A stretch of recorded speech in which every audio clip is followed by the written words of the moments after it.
안녕하세요. 제 이름은 김창식. 나이는 37이에요. 네, 맞아요. 아직 혼자랍니다. 사실 저도 결혼까지 약속했던 사람이 있었어요. 3년 넘게 사귄 여자친구였는데 정말 제 전부라고 생각했었죠. 하지만 현실은 늘 팍팍했어요. 중소기업 생산관리 파트에서 10년 넘게 생산 스케줄 짜고 자재 챙기고 현장 인력 독려하며 앞길 맞추느라 정신없는 인생이었거든요.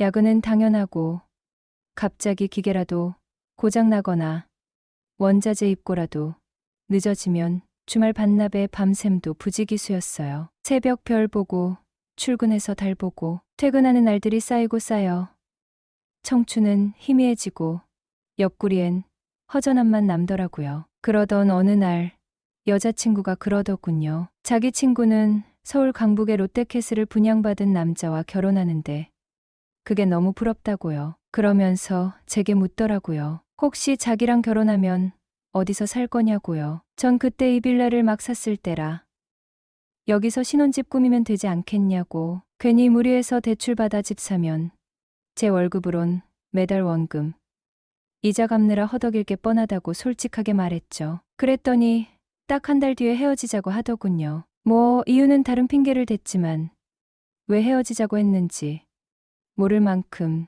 눈치가 없진 않았어요. 그 일 이후로 연애나 결혼에 대해 좀 더 냉소적이 된 것도 같네요. 하지만 악착같이 모아서 서울 변두리 오래된 30여 평 그 빌라가 재개발이 된다는 소문이나 내가 매입한 가격보다 몇 배 넘게 오른다는 게 그나마 씁쓸한 위안이었네요. 선자리요?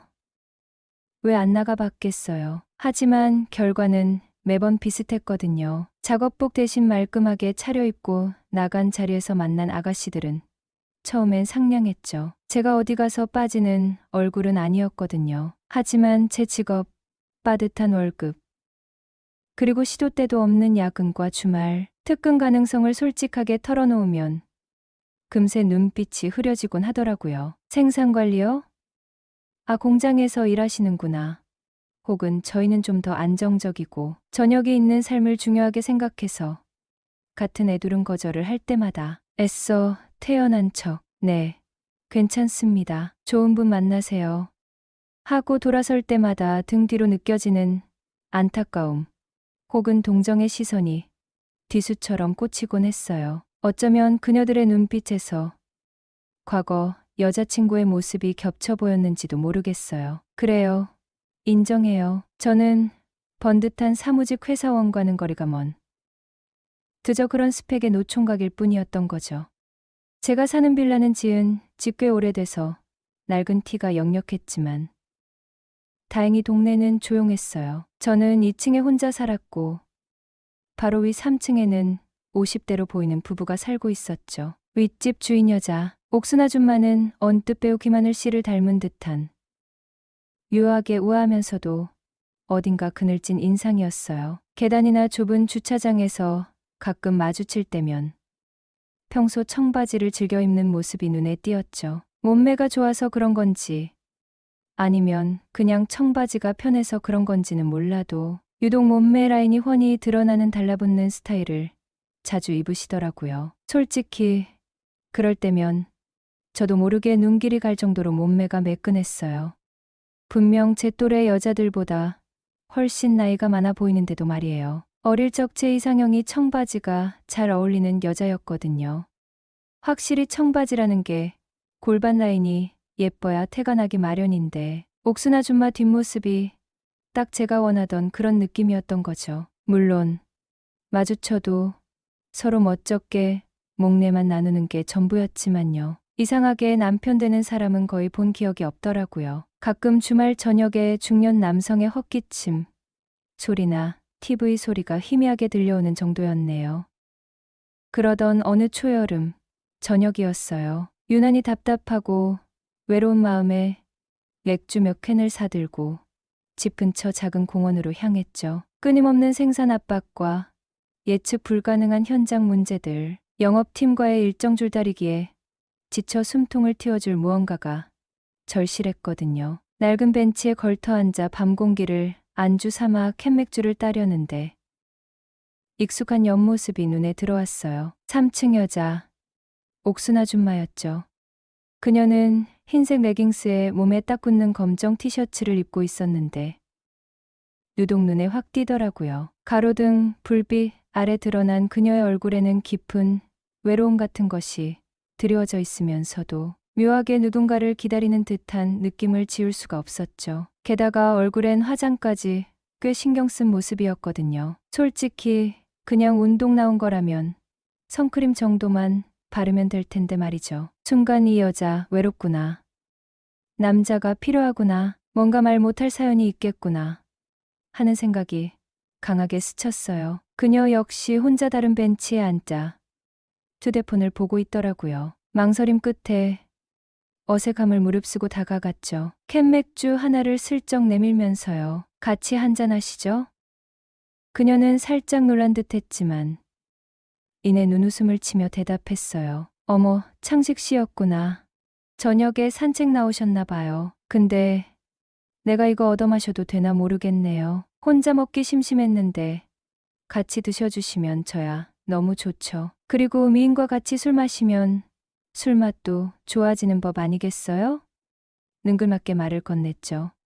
호호, 미인은 무슨, 내가 올해 나이가 몇인데. 그녀는 손사래를 쳤지만 싫지는 않은 눈치였어요. 나이가 무슨 상관이에요. 제 눈에는 너무나도 미인이신데. 몸매 봐요. 여전히 남자들 눈 돌아가게 만드실 정도로 매끈하시잖아요. 저도 모르게 시선이 그녀의 레깅스 라인으로 향했죠. 참나, 창식 씨 보기보단 음흉한 데가 있었네. 옥순 씨가 눈을 흘기며 말했지만 입가에는 미소가 걸려 있었어요. 남자들은 다 이래요. 이쁘면 한 번 더 쳐다보게 되고 몰래 딴 생각도 한 번 품어보고 말이죠. 솔직하게 속내를 드러냈죠. 뭐예요? 그럼 창식 씨도 나 생각하면서 딴 생각 품어본 적 있다는 거예요? 그녀가 장난스럽게 되물었어요. 그럼요. 있고 말고요. 생각은 자유 아닌가요? 능청스럽게 받아쳤죠. 이거 평소 사람 좋게 봤는데 앞으로는 조심해야겠는거려. 하하. 호호호. 순식간에 분위기가 달아오르면서 화기애애해졌어요. 그렇게 시작된 대화는 예상외로 자연스럽게 흘러갔죠. 처음에는 동네 쓰레기 분리수거, 날짜나 층간 소음 같은 사소한 이야기로 시작했지만 맥주 캔이 비워져 갈수록 조금씩 속 깊은 이야기들이 오갔죠. 옥순 씨는 남편이 지방건설 현장 소장으로 발령받아 거의 주말 부부처럼 지내는데 그마저도 잦은 접대와 출장으로 얼굴 보기가 하늘의 별 따기라고 하더라고요. 혼자 덩그러니 남겨진 넓은 집, 무료하게 흘러가는 시간들, 그녀의 차분한 목소리 속에 배어있는 적막함과 외로움은 저 역시 익숙하게 느끼던 감정이었거든요. 그날 이후 우리는 약속이라도 한 듯 저녁 무렵 공원에서 종종 마주쳤고 말없이 맥주 캔을 부딪히며 서로의 외로움을 나누는 그런 기묘한 이웃 사이가 되었답니다. 이후 공원 벤치에서의 만남은 어느덧 일종의 루틴처럼 자리 잡았어요. 창식 씨, 오늘 한잔 어때? 옥순 씨, 남편 집에 없으면 저랑 한잔해요. 우린 어느 한쪽에 특별한 일정이 없으면 언제나 콜이었어요.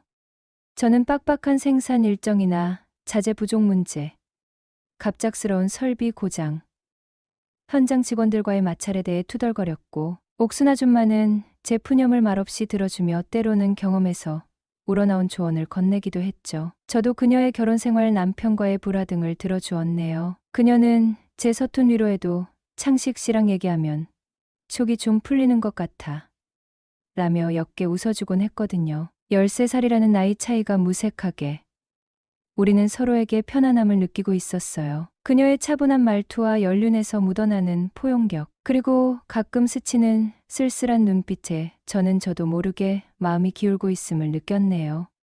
창식 씨는 보면 볼수록 참 괜찮은 남자 같은데 왜 아직 혼자일까 몰라. 어느 날 평소보다 조금 더 취기가 오른 옥순 아줌마가 툭 던지듯 물었어요. 그 말에는 가벼운 호기심, 이상의 무언가가 담겨 있는 듯했죠. 저 같은 매일 공장 돌아가는 소리만 듣고 사는 재미없는 남자를 누가 좋아하겠어요. 자주 섞인 제 대답에 그녀는 고개를 저었어요. 에이, 사람은 겉만 보고 모르는 법이에요. 창식 씨처럼 속 깊고 진중한 남자 좋아하는 여자들도 많아요. 혹시 남들 모르는 큰아자라도 있는 거 아니에요? 옥순 아줌마는 장난기 가득한 눈으로 웃으며 마치 농담인 척 제 아랫도리 쪽으로 시선을 휘건졌다가 다시 제 눈을 빤히 쳐다보더라고요. 순간 얼굴이 확 깔아올랐어요. 심장이 멋대로 뛰기 시작했죠. 유부녀가, 그것도 한참 연상인 여자가 총각인 저에게 이런 농담을? 묘한 긴장감이 감돌았어요. 전혀요. 제가 어디 가서 부족하단 소리는 한 번도 들어본 적 없네요. 친구들 사이에서도 탑 클래스랍니다. 호, 자신감 넘치는 창식 씨를 보니 뭔가 더 호기심이 생기네요. 아무튼 창식 씨도 괜찮은 남자예요. 정말요? 옥순 아줌마 눈에만 그렇게 보이면 뭐합니까? 옥순 아줌마가 저랑 살아줄 것도 아니잖아요. 저도 애써 태어난 척 농담으로 받아쳤지만 목소리가 미세하게 떨리는 것을 느꼈죠. 어머, 사람 앞일은 한치 앞도 모른다고 하잖아요.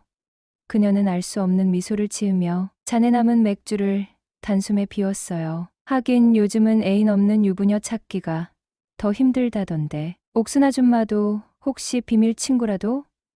장난기가 발동했지만 속으로는 조마조마했거든요. 호우 남편 얼굴도 가물가물한 판의 애인은 무슨 애인. 그녀는 웃으며 가볍게 넘겼지만 그 웃음 끝에 스치는 공허함은 감춰지지 않았어요. 그리고 갑자기 그녀는 제 눈을 깊숙이 들여다보며 목소리를 낮춰 속삭였죠. 창식 씨, 요즘 많이 외롭죠? 눈빛에 다 쓰여 있네. 심장이 쿵 하고 바닥으로 떨어지는 것 같았어요. 얼굴은 불타는 듯 뜨거워졌고 등줄기를 따라 소름이 오소소 돋았죠. 이 여자, 대체 무슨 의도로 이런 말을... 네? 아, 갑자기 그런 걸 왜 물으세요? 당황해서 더듬거리며 어색하게 웃었어요. 그냥 창식 씨 눈빛이 꼭 뭐랄까. 오랫동안 굶주린 수총각 눈빛 같아서요. 크크크크. 하하, 제가요? 제 눈빛이 그렇게 노골적인가요? 당황스러움을 넘어 민망함이 온몸을 감쌌어요. 그녀는 제가 자신을 어떤 시선으로 바라보는지 이미 다 눈치채고 있었던 걸까요? 네. 특히 저를 볼 때 뭔가 아주 간절해 보여요. 애처롭기도 하고 옥순의 솔직하고 직설적인 말에 저는 할 말을 잃었죠. 어쩌면 좋죠. 어떻게 해야 그 간절한 눈빛이 좀 사라질까요? 글쎄요. 그 간절함을 풀어줄 사람을 옆에 두면 되지 않을까요? 애인이든 뭐든. 옥순은 여전히 알 수 없는 미소를 머금고 답했죠. 그럼 옥순 아줌마가 책임지고 괜찮은 여자 좀 소개해 주실래요? 이제 나이도 있고 가릴 처지가 못 됩니다. 나 같은 애딸린 아줌마라도 괜찮으려나? 옥순이 묘한 눈빛으로 떠보듯 묻자 저는 반쯤 자포자기한 심정으로 대답했어요. 네, 그럼요. 지금 제가 찬밥 더운 밥 가릴 때입니까? 외로움에 타 죽기 일보 직전인데. 호호, 알았어요. 어디 한번 주변에 괜찮은 사람 있나 눈 크게 뜨고 찾아볼게요. 옥수는 의미심장한 미소를 지으며 자리에서 일어섰죠. 그날 밤 저는 뒤척이며 잠을 이루지 못했어요. 옥순의 말 한마디, 눈빛 하나가 머릿속을 헤집어 놓았고 가슴 한편에서는 위험한 기대감이 싹 트고 있었거든요. 며칠 뒤 퇴근 후 공원으로 향하는데 벤치에 앉은 옥순 아줌마의 모습이 유난히 위태로워 보였어요. 평소와 달리 어깨는 축 늘어져 있었고 손에 들린 맥주캔은 이미 여러 개가 비워져 있더라고요. 가까이 다가가자 희미하게 흐느끼는 소리가 들렸어요. 눈가는 퉁퉁 부어 있었고 화장기 없는 얼굴은 눈물로 얼룩져 있었죠. 옥순 아줌마, 괜찮으세요? 무슨 일 있었어요? 걱정스러운 마음에 옆에 앉아 조심스럽게 말을 건넸어요.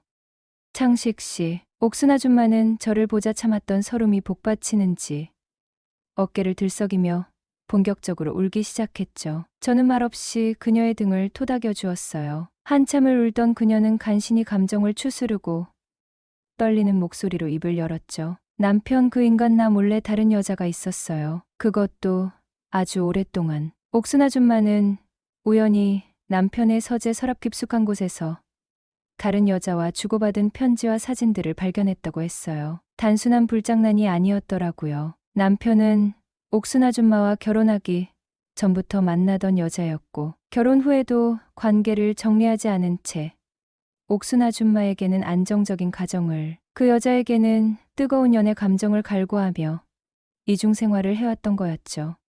자신은 그저 남편의 필요에 의해 선택된 번듯한 가정을 꾸미기 위한 장식품에 불과했다는 사실을 깨달은 거예요. 내가 그동안 뭘 위해서 참고 살았는지 모르겠어요. 이 결혼, 이 인생 전부 다 거짓이었어요. 옥순 아줌마는 배신감과 허탈감에 몸을 떨었어요. 오랜 시간 묵묵히 지켜온 가정에 대한 믿음이 산산조각 난 순간이었죠. 앞으로 어떻게 살아가야 할지, 이 나이에 홀로 세상에 내던져질지도 모른다는 두려움이 그녀를 짓누르고 있었어요. 그녀의 처절한 눈물 앞에서 저는 깊은 연민과 함께 그녀를 지켜주고 싶다는 강한 충동을 느꼈죠. 과거 저를 떠나갔던 여자친구의 뒷모습과 겹쳐 보이면서 그녀의 외로움과 배신감이 남일 같지 않게 느껴졌거든요. 하지만 그와 동시에 오랫동안 가슴 속에 숨겨왔던 제 마음이 격렬하게 요동치는 것을 외면할 수 없었어요. 어쩌면 지금이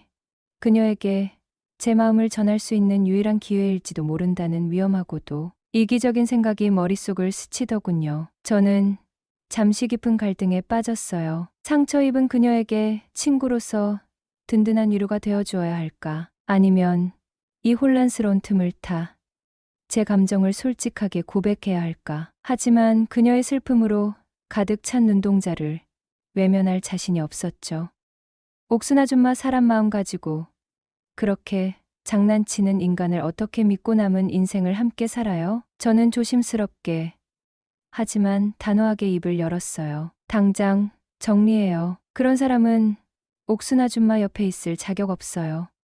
제 예상 외의 단호한 말에 옥순 아줌마는 울음을 그치고 놀란 듯 눈을 크게 떴죠. 머리로는 창식 씨 말이 맞다는 걸 알아요. 아는데 막상 이혼하고 혼자가 된다고 생각하면 앞날이 너무 캄캄해요. 이 나이에 내가 뭘 할 수 있을지 너무 두려워요. 옥순 아줌마의 목소리는 현실적인 불안감에 다시 떨리기 시작했어요. 저는 더 이상 망설이지 않았어요. 떨리는 옥순 아줌마의 손을 제 두 손으로 조심스럽게 감싸 잡았죠. 생각보다 차갑고 가녀린 손이었어요. 그녀의 체온이 제 손바닥을 통해 심장까지 전해지는 듯 했네요.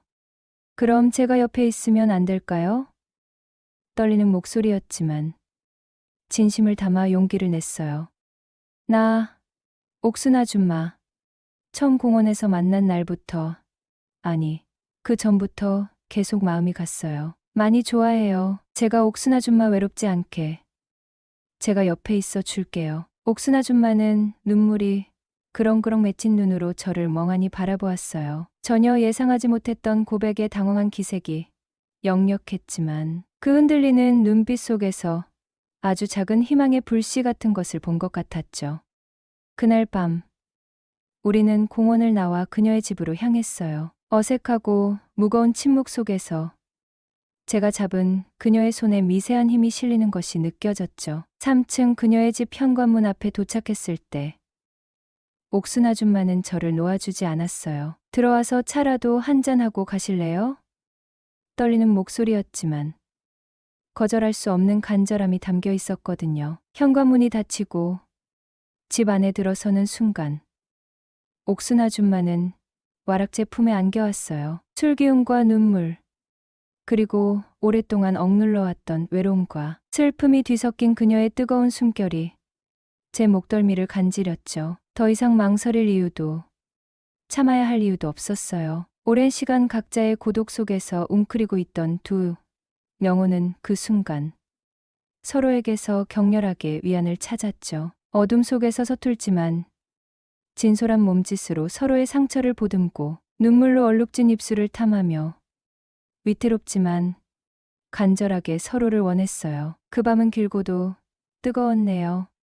오랜 갈증을 해소하듯 서로에게 몰입했고 세상에 오직 우리 둘만 존재하는 듯한 착각 속에서 새벽이 밝아오는 것도 잊은 채 서로의 온기를 나누었죠. 아침 햇살이 커튼 틈으로 스며들어 잠든 옥순 아줌마의 얼굴을 비췄을 때 저는 먼저 눈을 떴어요. 눈물 자국이 희미하게 남은 그녀의 평화로운 얼굴을 가만히 내려다보며 복잡한 감정에 휩싸였죠. 37회 만에 처음으로 느껴보는 충만함과 동시에 현실의 무게가 어깨를 짓눌렀어요. 과연 이것이 옳은 일일까? 우리는 앞으로 어떻게 되는 걸까?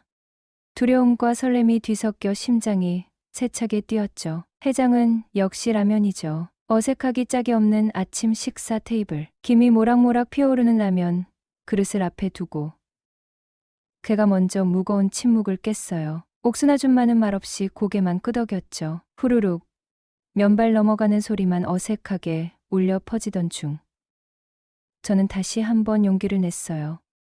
우리 어젯밤 일 그냥 하룻밤 실수로 그렇게 없던 일로 하기엔 너무 아깝지 않나요? 저는 떨리는 목소리로 말을 이었어요. 서로 외로운 것도 잘 알고 이렇게 몸도 마음도 잘 통하는데. 옥순 아줌마는 놀란 듯 눈을 동그랗게 떴다가 이내 복잡한 표정으로 희미하게 웃었어요. 창식 씨, 지금 무슨 말씀을 하시는 거예요? 우리 이왕 이렇게 된 거 같이 살아보면 어떨까요? 제 입에서 나온 말이었지만 저 자신도 놀랄 만큼 대담한 제안이었죠. 난 곧 이혼 도장 찍을 여자고 창식 씨는 아직 앞날이 창창한 총각인데 게다가 나이 차이도 이렇게 많이 나고 정말 괜찮겠어요? 옥순 아줌마는 불안한 눈빛으로 현실적인 문제들을 짚었어요. 그녀의 목소리에는 기대보다 두려움이 더 크게 담겨 있었죠. 그깟 나이나 이혼 경력이 뭐가 중요해요? 저한테 옥순 아줌마는 제가 감히 넘볼 수 없을 만큼 아름답고 소중한 여자예요. 다른 건 아무것도 상관없어요. 제 흔들림 없는 진심, 어린 고백에 옥순 아줌마의 눈에는 다시 뜨거운 눈물이 차올랐어요. 두 번의 실패를 겪은 후 다시 누군가를 믿고 사랑하는 것이 얼마나 큰 용기가 필요한 일인지 알기에 그녀는 쉽사리 대답하지 못했죠. 정말 괜찮을까요? 내가 또 창식 씨한테 상처 주게 될까봐 너무 무서워요. 함께라면 괜찮을 거예요. 절대 실패하지 않을 거예요. 제가 옥순 씨 다시는 외롭게 만들지 않을게요. 평생 옆에서 지켜주고 행복하게 해드릴게요.